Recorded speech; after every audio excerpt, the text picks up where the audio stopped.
So அப்படியே tribulation பண்ணேன். அப்புறம் கொஞ்சமாக லீடர்ஸில் பார்க்க ஆரம்பித்தேன். 2020 லீடர் முடிச்சிட்டேன். 5 லட்சம் சம்பாதிச்சாச்சு. 2021 எல்லாருக்குமே தெரிஞ்ச விஷயம். அது மறக்க முடியாத நாள். பிப்ரவரி 3ஆம் தேதி இதே ஃபீல்டுக்கு போயிட்டு வரோம். விஜயகுமார் மேடம் வந்து 89 ரைடு கேஷ் அனுப்பிச்சிட்டாங்க. ஃபுல்லாக தான் ஃபீல்டு பார்த்துட்டு சித்தூர் போனேன். எல்லாமே பிளான் கொடுத்தேன், காசு வாங்கி விட்டுட்டேன். அதுக்கப்புறம் எனக்கு 11 மணி சித்தூர்னா ஒரு 80 கிலோமீட்டர் ஆந்திரா பார்த்து தமிழ் வார்த்தை. அதுக்கப்புறம் நான் வந்து பேசி முடிச்சுட்டு வண்டி ஸ்டார்ட் பண்ணேன். அப்போது ஒரு அடி விழுந்து பாருங்க, எனக்கு ஒரு அடி ஹார்ட் வந்து ஒரு பெரிய வலி. எப்படின்னா நம்ம தீபாவளிகள்லாம் இந்த பூத்தொட்டி வைப்பில்ல, பூத்தொட்டி அது எப்படி வரும்னா அது சின்னதாக புஷ் வந்து அப்படியே படப்பட ப்ரெஸ்ஸாக வரும் இல்லையா, அந்த மாதிரி ஒரு வலி வந்து ப்ரெஸ்ஸாக வந்து ஒரு வலி என்னால் அது தாங்க முடியல. ஏன்னா புதுசு சொல்லிட்டு நான் அப்போ எஸ்டிசி எடுத்து கட் பண்ணி வாங்கி போனேன். இதே மாதிரி தான் நானும் நினச்சேன், சரி எஸ்டிசி சாப்பிடுவேன் நம்ம போயிடலாம் அப்படின்னு சொல்லிட்டு வண்டி எடுத்தேன். ஒரு 4 கிலோமீட்டர் தான் போயிருப்பேன். அப்படியே மறுபடியும் அதே வலி.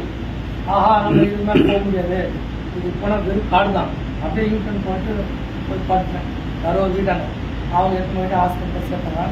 அவங்க எல்லாம் செக் பண்ணி பார்க்கும்போது ட்ரீட்மெண்ட்டாக இருக்குது, இவங்க வேறு எங்கன்னா பெரிய ஹாஸ்பிட்டல் போகணும். என்ன கூட்டின்னு போகணும், ஹெல்ப் பண்ணுது. அவர் என் கூட வராது. ஆனால் நான் ஏதோ ஹெல்ப் பண்ணி ஹாஸ்பிட்டல் எடுத்து விட்டேன். அதிகாச்சு அவராச்சு அப்படின்ட்டாங்க. அப்புறம் அங்கேருந்து நான் சொல்லி சிஎம்ஸ் வந்தாச்சு, வேலூர் சிஎம்ஸ் வந்துட்டு அவங்க எல்லாம் செக் பண்ணி பார்த்துட்டு ரொம்ப மோசமாக இருக்குது. ஏன்னா அவருக்கு வந்து ப்ரெஷர் ஓவராக இருந்துச்சு. அவர் வந்து அந்த வால்வு வந்து பிரிஞ்சுடுது. ஆப்ரேஷன் பண்ணாலும் படிக்க மாட்டார். அதனால் வந்து 10 லட்ச ரூபா கட்டுதா, நாங்கள் ட்ரை பண்ணுறோம் அப்படின்னு சொல்லிட்டாங்க. எங்கள் ஒய்ஃபு 5 லட்ச ரூபா கட்ட ஸ்டார்ட் பண்ணுவேன், நான் இந்த ரிஷப்ட் லெட்டர் வாங்கி தரேன், அது வாங்கி தரேன், இதெல்லாம் வந்து நீங்கள் 10 லட்ச ரூபா கட்டினா ஸ்டார்ட் பண்ணுறோம் அப்படின்ட்டு. அப்புறம் இல்லைங்க அவளுக்கு பண்ண முடியாது, நீங்கள் டிஸ்சார்ஜ் பண்ணிட்டு நான் வேற எங்கன்னா போயிடுவோம்னா லெட்டர் எழுதி கொடுத்து கூட்டிட்டு வாங்க, காம்பவுண்ட் தானே இறங்குவாங்க. எங்கள் ஒய்ஃபு எங்கள் பையனும் பையன் போட்டு கொடுத்தாங்க. நான் வந்தாச்சு சென்னை ராஜீவ்காந்தி பார்த்துட்டோம்.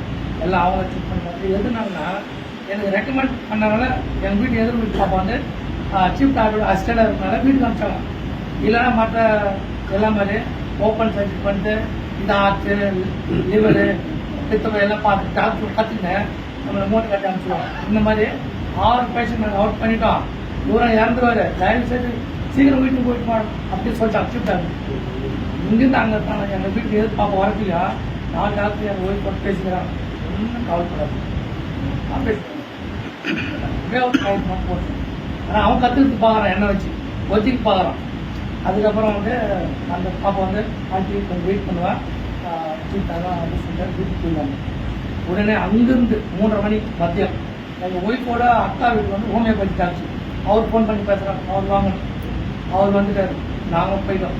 போயிட்டு எல்லாம் செக் பண்ணி பார்த்து வீட்டில் வந்து அவனே சொல்லி அனுப்பிச்சாங்க. சென்னையில் ஜிஹெச்சில் என்ன சொன்னாங்கன்னா, இங்கேருந்து அரக்கோணம் போனால் 85 கிலோமீட்டர். ஒன்று போக வச்சு இது கோமாக்கு போயிடுவார், இல்லை இறந்துருவார் அப்படின்னு சொல்லி அனுப்பிச்சாங்க. அதனால் எங்கள் ஒய்ஃபுக்கு மேலே மடியில் பட்டு மொல்லமாக கூட்டி வராங்க. ஒரு வேளை அப்படியே கோமாவோடு போயிடலாம், செத்து போயிடலாம். எப்பெல்லாம் டாக்டர் நெகட்டிவ் சொன்னாலோ அப்போல்லாம் எஸ்டிசி போட்டுட்டே வரோம். அதுக்கப்புறம் எங்கள் சகல வந்துட்டாரு, எல்லாம் செக் பண்ணி பார்த்தாரு. இந்த புஷ்பா படம் பார்த்துருக்கீங்களா, புஷ்பா படம் எடுத்துகிட்டு வந்து பார்த்துருக்கீங்க. அந்த ஹீரோ வந்து அட்டி அட்டி அட்டி வாங்கிட்டு அவர் வந்து அப்படின்னு வருது. அவர் எடுத்து ஒரு கான்செப்ட் வந்து அந்த ஹீரோ தனி போட்டு எனக்கு இல்லைப்பா போலீஸ்காரன் பாவம் அவன் அச்சடிச்சு ரொம்ப சோர்ந்து போயிட்டான். உண்மை அதே மாதிரி தான் எங்க சகல எனக்கு ட்ரீட்மெண்ட் பார்த்து ரொம்ப டயர்ட் ஆகிட்டாரு. 10 நிமிஷம் உயிர் போயிடும், அதனால ஒரு டீ கொடுத்து அனுப்பிச்சு விட்ருவாங்க. நான் எஸ்டிசி சாப்பிட்றேன்னு சொல்றேன், எஸ்டிசி கூட இல்லம்மா நான் சாப்பிட்டேன், இதெல்லாம் சாப்பிடாது சாப்பிடாது வேணாம் டீ போட்டு வந்து கொடுத்தாங்க.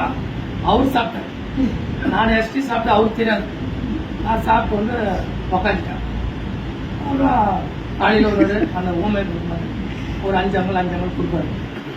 25ஆம் தேதி காலையில் 4:30 மணிக்கு அந்த டாக்டர் உலகத்துக்கு ஏற்பட்டாங்க ஹார்ட் அட்டாக். ஏன்னா 2019 ஒரு ஹார்ட் அட்டாக் வச்சு ஏப்பா எஸ்டி சாப்பிட்டு பேசிட்டாரு. 2020 ஒரு ஹார்ட் அட்டாக் வந்துச்சு. இப்போ எஸ்டி சாப்பிட்டு 2021 போய் சேர்ந்தேன். அதுக்கப்புறம் எனக்கு ட்ரீட்மெண்ட் கொடுத்துட்டு அவர் மந்த்து காலியாக போச்சு. சவிதா ஹாஸ்பிட்டல் தெரியல, எல்லாருமே தெரியும் சவிதா ஹாஸ்பிட்டல். அங்கே செக் பண்ணி பார்த்தோம். அவங்க எல்லாம் ரிப்போர்ட் பார்த்துட்டு உயிர் வாழவே தெரியல. ரிப்போர்ட் பிரகாரம் பிப்ரவரி மாதம் ஒரு இறந்துட்டுருக்கோம். ஏன்னா ஒரு வால் கிழிச்சு அது உள்ளுக்குள்ளே கிழிஞ்சு போயிருந்து அவர் படமே வந்து காட்டுறாரு. இந்த பக்கம் பிளட் அப்படியே எட்டி பார்த்து ஊற்றிச்சுன்னா ஆட்டோமேட்டிக்காக நின்றுடுவோம் அப்படின்னா. ஆனால் நம்ம இந்தியாவில் பண்ண முடியாது. அமெரிக்காவில் டாக்டர் வர வைக்கிறோம். 1 கோடி செலவும். நாங்கள் தெரு கோடி நாங்கள் 1 கோடி 30 லட்ச ரூபா முடியாது சொல்லிட்டு நாங்கள் வந்துட்டோம். 1 கோடி சொல்றீங்களா அப்படின்னு எங்கள் ஒய்ஃப் பண்ண மாட்டேன். அதெல்லாம் ஒன்றும் செய்ய மாதிரி இல்லை. 2 லங்ஸ்லேயும் நீர் இதை மட்டும் கிளீன் பண்ணுறாங்க. 5 நாள் ஐஸ் வச்சு 6ஆவது நாள் வீட்டில் வச்சோம். அதுக்கப்புறம் ஜூலை மாதம் எல்லாருமே தெரியும் முகப்பேரில் டாக்டர் செரியன் அவர்கிட்ட போய் பார்த்தோம். இஎஸ்ஐ மூலிமா பார்த்தோம். அவர் எல்லாம் செக் பண்ணி பார்த்து 3 வால்வில் சிலிக்கான் டியூப் ஓப்பன் செக் பண்ணிட்டு அந்த வால்வு வந்து 5 மாதமா 5 வருஷமா 15 வருஷமா எங்களுக்கு கேரண்டெல்லாம் சொல்ல முடியாது. அது எப்போ குடினாலும் குடிப்போம். அதில் ஸ்கூல் போட்டு நம்ம எக்ஸல் போட்டு ஓட்டுறாங்க. அடுத்து வரி கொடுத்தான். அது ஒன்றும் வேலைக்கு ஆகாதான். சரி அப்படின்னா அந்த வால்வு மட்டும் நீங்கள் வாங்கி கொடுத்துருவாங்க. ஒரு வால்வு 42,000 ரூபாய். 3 வால்வு 1,20,000 ரெடி பண்ணுவாங்க. பணம் ரெடி பண்ணி 2021 ஆகஸ்ட் மாதம் நமக்கு எல்லாருக்கும் தெரியும். ஞாபகம் கொரோனா லாக்டவுன் போட்டாலும் பணம் புரட்ட முடியல. அதே மாதிரி கரெக்டாக ஆகஸ்ட் மாதம் 5ஆம் தேதி நமக்கு சூப்பர் லேபில் எஸ்என்சி ஒரு ட்ரைனிங் லான்ச் பண்ணோம். சார் சொன்னார், சார் ஹீரோ பேர் ஒன்று விட்டுறா சார், அது வாங்கி சாப்பிடுவாங்க. உடனே எஸ்என்சி ஆர்டர் போட்டு சாப்பிட்டோம். ஆகஸ்ட், செப்டம்பர், அக்டோபர் மாதம் சாப்பிட்டு கொரோனா லாக்டவுன் போட்டாங்க. அதுக்கப்புறம் பணம்லாம் ரெடி ஆச்சு. நாங்கள் போகிறோம். சரி போய் செக் பண்ணி பார்த்து அவர் என்ன சொன்னா, ஜூலை பார்க்கும்போது 3 வாரம் போயிடுச்சு. ஜூலை, ஆகஸ்ட், செப்டம்பர், அக்டோபர் அந்த 4ல் ஒன்று இருக்குதோ இல்லை தெரியல, டவுட் இருக்குது. இன்னொரு சிடி ஸ்கேன் பார்த்துலாம். எங்கள் ஒய்ஃப் சொல்கிறாங்க, சார் நீங்கள் சொல்கிறது 20,000 மேலே போகுது. எங்களுக்கு 7,000 ரூபாய் வச்சுக்கிறேன். இப்போல்லாம் எதுவும் பார்க்க காசு இல்லை.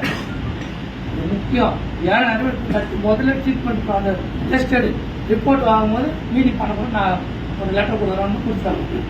அவ்வளோதான். போயிட்டு டெஸ்ட் கொடுத்துட்டு 2 நாள் போயிட்டு எங்கள் பையன் ரிப்போர்ட் வாங்கிட்டு போனால் நேராக ஹாஸ்பிட்டல் போனாங்க. ஆப்ரேஷன் பண்ணாங்க. எல்லாம் ரெடி பண்ணிட்டு போயிட்டோம். பணம் ரெடி பண்ணிட்டு அந்த ரிப்போர்ட் எடுத்து போயிட்டு ரிசல்ட் போனாங்க. போயிட்டு அவங்க இப்போ டாக்டர் கொடுக்குறாங்க.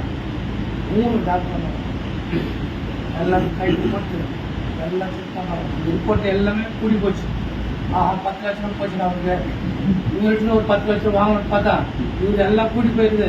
இவர் ஆப்ரேஷன் தேவையில்ல, வீட்டுக்கு கூட்டி போயிடுங்க அப்படின்னு. இது வரைக்கும் ஆப்ரேஷனே கிடையாது.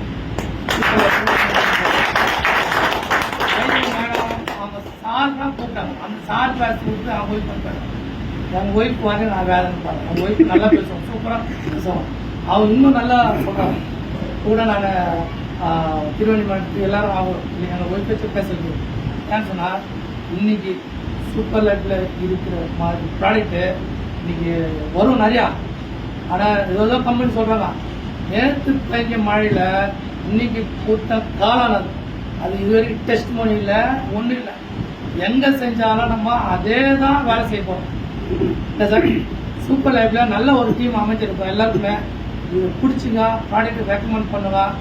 யார் என்ன சொல்லணும் கேர் பண்ணாது. சூப்பர் லைஃப்பில் ஸ்டேடியம் நில்லுங்க. எனக்கு இந்த வாய்ப்பு கொடுத்த ஜெய் சாருக்கும் பிஎம் சாருக்கும் நன்றி சொல்லி விடப்போவேன். நன்றி சார்.